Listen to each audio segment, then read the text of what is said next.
Hey, what's going on, guys? Tobin here with you. Thanks for checking us on out. Much appreciated here at the studios. Early today, I was watching some boxing.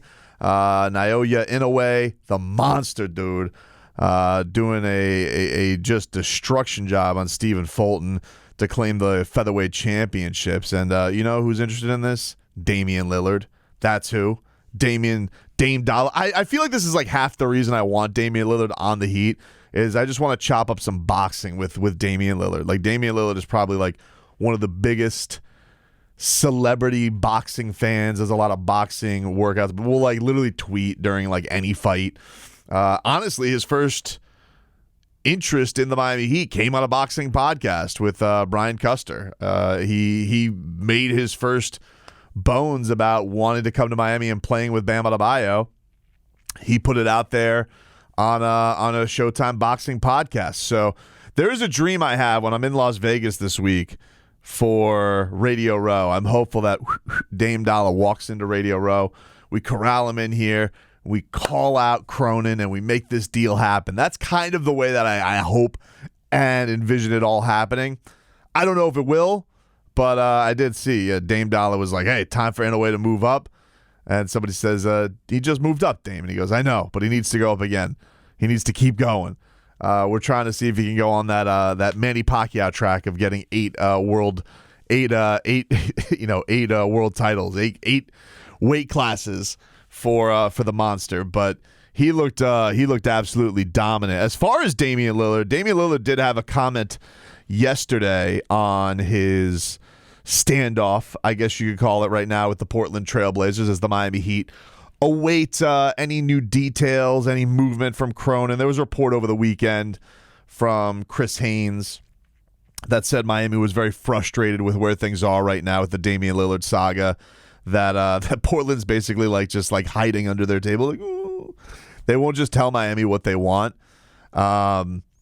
We are about a week away from Jaime Jaquez Jr. being eligible to be traded for Miami. Is that possibly one of the dominoes that we're waiting for? Or is it just a case that Portland is being uber stubborn and this deal could have been done? Certainly, Tyler Hero is seemingly handling all of this okay. He's going about his business, training at the University of Miami. And has been has been trying to figure out where he's going to play and things like that. But from the Damian Lillard side of things, while Tyler Hero may not be ending up in Portland, I'm sure he wants to know, am I going to go to Brooklyn? Am I going to be flipped for a pick? Am I going to be back with the Heat? Who the hell knows? Like, when we can figure all of this stuff out. But from the Blazers standpoint, what's frustrating about it, it's just like, all right, I understand wanting to get everything that you can get, but is like, is there hope that they wait this all out? Is it that Damian Lillard will come around on playing for Portland? Is it the hope that, yeah, he will eventually say, I'll be okay with going to Philly or Boston? I don't know. The GM has already given voice to one team only is frustrating and boo-hoo. So at least engage with that team fully, right? Engage with that team and see what they want. But maybe that is the case. Maybe they're waiting until the Miami Heat have all of their hands on deck. There was some, back reporting on Jaime Jaquez. There were some ties to him and some guys in the Portland front office before of guys that had scouted him. So maybe that is a guy that they are interested in and want to get it done that way. He did just throw out the first pitch over at Lone Depot Park. So here's what has Dame upset, or was having him react on social media. So Austin Rivers was doing a podcast, and it was for The Ringer, not surprisingly. If it's a negative Dame scope, you know what website it probably came from. To which, by the way, like, I know Woj has been taking a beating from Heat fans in this entire thing. I do think that Woj just slipped up. The Ringer has not. Like, some of The Ringer and some of the media nerds out here who are like, all bashful on, guys requesting trades. This is bad for the league. I will hear some of these arguments out. I will not hear this stuff on Damian Lillard because this guy actually has been really loyal to his team and did not want to leave. His team lied to him, and they told him, we're going to build a contender around you, and they are doing a youth movement. What do you want the guy to do? Sit there and rot? You don't want him there anyway. You've all been saying you want Dame to move on and all of this stuff, so it's just hilarious. But anyway, Austin Rivers, who can obviously relate to Damian Lillard, both guys of equal status in the league, he was saying that it's bad for the league that Damian Lillard is, and not just specifically Damian Lillard, but just that star players are asking out around the league, and that there is a thing. He said, regardless of how good you are as a player, the NBA is not. It's a privilege. You're a free agent. You can choose where you want to go. It's the business. But when you're not and you sign a deal, that's part of the business too. If you get traded somewhere, you go play. It started with James Harden and Ben Simmons, and these guys are all doing this bleep, and it's bad for the league. And I think there's a couple of things that I think Damian Lillard would probably take exception with here. One, Damian Lillard is, probably not going to show up somewhere in a fat suit, and he's not going to show up somewhere and refuse to play. Ben Simmons refused to play basketball, then was saying that he had ailments, and then was saying that, he was unfit to play basketball. James Harden showed up in a fat suit. James Harden's also done this 3 times with requesting a trade. This is Damian Lillard's first time ever doing it, and doing it with a team that he has been with for over a decade. Has definitely earned more stripes, especially than Ben Simmons in this league, and hasn't burned as many bridges as James Harden. So I don't know if that is what Damian Lillard took exception with. But if you saw this, he basically took the podcast clip that was up here, and he had just commented on it, LOL. Like, just laughing at Austin Rivers for even having the audacity to have this take, which is laughable. I mean, like, Austin Rivers also went on to say, like, oh, the CBA has now split up the league. There's no middle class anymore. There haves, there have-nots. He was saying there's a bunch of mid-level guys who are getting minimums, and which I get and I don't get. It's like you are in a situation right now where, like, there are teams that if you don't have 3 superstars, you really don't want to max out 3 guys. You don't, or near max guys. Like, if the Heat go in this direction with Tyler, I don't even know if the Heat will go in this direction anymore with Tyler Hero anyway, just simply because of the CBA. So even if Tyler Hero isn't here even if Tyler Hero wasn't in the Damian Lillard talks, would they keep Tyler Hero just because of the money he makes? I don't know. I can't answer that question. But you are seeing, like, the Jordan Poole move happening. You see certain guys getting flipped because of their contracts and getting moved in other places because teams do need to clear out some stuff so they can not have themselves be handcuffed. And you know that the Heat do pride themselves on having some flexibility. So they wouldn't do it for Bradley Beal, or didn't really want to push all their chips for the Bradley Beal move. They would for Damian Lillard.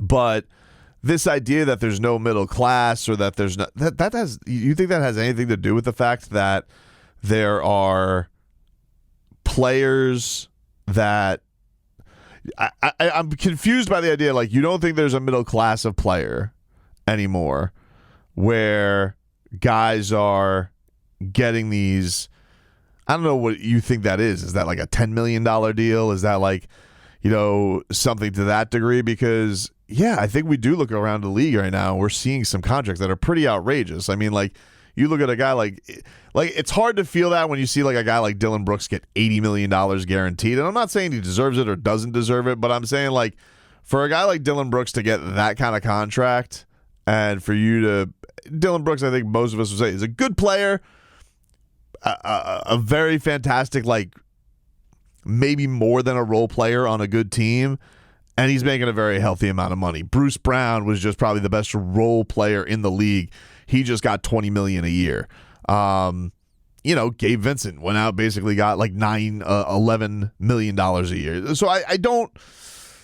And then you see these names that are having to sign for vet minimums, but, like, that vet minimum, if you have it in the league, is like $3 million. That's what Ray Allen was making 10 years ago as a mid-level exception. So Yeah, okay, Austin Rivers, but also like the money's gotten pretty crazy in the NBA these days that even a minimum for a guy who's been in the league for a while is a pretty damn good living. And I'm not like I don't, and I think that you're also seeing teams are having to get smarter with their development and try and find these gems. The Heat very much are going to go into this regard where everybody thinks the Heat are screwed now because they won't find anybody, but you know that they will find people. Because that's what they do. That's part of the game. Like they develop these guys and now they are getting these guys paid.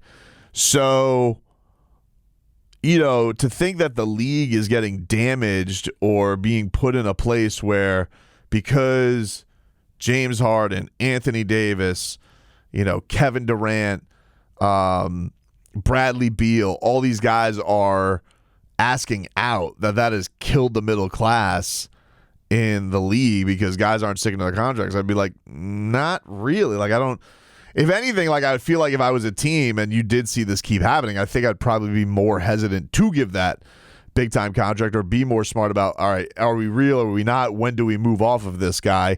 To act like Damian Lillard has done anything but being a complete professional the entire time is pretty crazy. Like, publicly, he's trying to handle himself with class. Like, even with Miami playing in the background, his agent had to come out and say that he wasn't an instigator for a song he didn't play. Some DJ was just having fun with. He didn't want to rile up Blazers fans. It would only until that this GM Cronin comes out and publicly lies to everybody that, the guy wanted to take matters into his own hands. And, his A1 choice was, hey, can you trust me and build around me? And it is like, look, it's the Blazers' prerogative. They don't want to do that, but don't like hold the guy's feet to the fire like he's a bad guy now all of a sudden because you didn't think that he was good enough to build around to win a championship. Then let the man, have some grace. It's not like, and the other thing is, I don't think that the Heat are really trying to fleece that. At least I hope that's not the case for the Heat, that they're not really trying to fleece the Blazers. I do think that the Heat would like to get this deal hashed out and figure out, like Chris Haynes said, what the hell do they want to get this deal done? So I basically think that Damian Lillard in this case is saying, Austin Rivers, you're not in my shoes. You won't be in my shoes. Pipe down, dude. That's all I think that Damian Lillard wants out of this. Like,